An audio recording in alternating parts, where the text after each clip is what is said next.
I was living in Kentucky. I'm from Louisville, Kentucky originally, and had started doing sort of these wood cutout paintings with a kind of one-time stenciling, so I could use spray paint as my paint. And just kept playing with that, and then got into a magazine called New American Paintings, and it just kind of gave me that idea that like, well, I can't go any farther with this living in Kentucky. Like, I need to move. I'd just been to New York for 2 weeks, had a really good friend living there that had an empty room.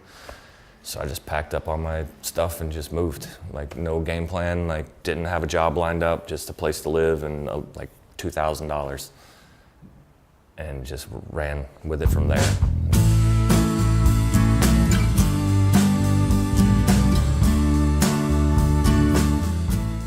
You know, it's that thing people always say, it's just like, you know, punk rock and skateboarding saved my life. It's like, I don't know what I'd be doing if I hadn't done just some skinny, weird kid from Kentucky. Like, this all helped me get out of Kentucky and get to live in New York and get to live in LA. It's like, it's been pretty awesome. And it was like Mark Gonzalez and Nodis and seeing those dudes just like painting on their grip tape, painting their shoes. It's like, you can do that? And it's like, oh, well, I own this stuff, so I can really do whatever I want to. And then just kind of watching the creativity through skateboarding.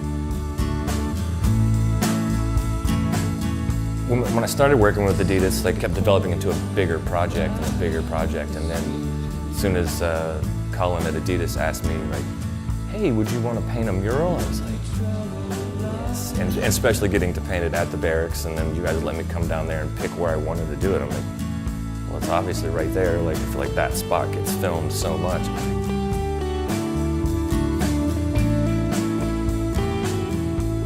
Like, I've created this weird universe called Yad, and it's these wizards and warriors, and they just live in this crazy universe. So a lot of the character from that ended up in the collection I'm doing with Adidas.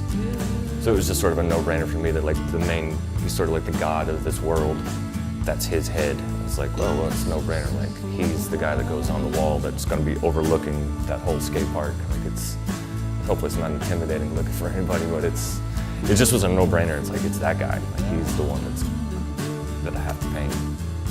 I honestly have never painted anything that big, so it's like super exciting to try my hand at that. I'd say the biggest thing I'm doing right now is about like maybe 8 feet tall, 4 foot by 8 foot. Sort of trying to picture this big has been really interesting. Especially with drawings, like larger drawings, it starts, it's like it's a 22 by 30 inch piece of paper. It starts with a little stick figure in the bottom of a shape I'm thinking in my head of like how this person should stand. And then pretty much from there I just make it up. That's the only game plan, is like a guy holding a sword or some situation like that. And other than that, like, I don't really have a plan, and I like to just see where it goes and like what I might be able to learn from it, or mistakes to not do again. We definitely learned a lot, which is awesome. Like, that's kind of what you always want out of doing stuff like this, is learning new things and new ways to do things. Like, I wouldn't necessarily consider myself a painter with brushes, and like, so that was really fun to do this with paintbrushes. It's been really interesting.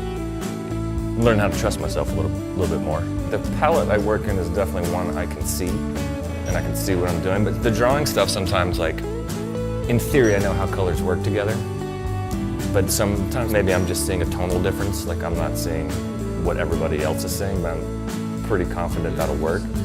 But even through like experimenting with that, I think the odd color combinations I tend to put together ended up becoming something that worked in itself. So it's just like, just go for it. Like, don't worry about putting wrong things next to each other. Just like work that out as you're doing it. Because when you're right here, it's just abstract shapes. And it's like, then you go across the room and you can kind of see what the whole thing looks like. And it's just like, whoa, it's really big.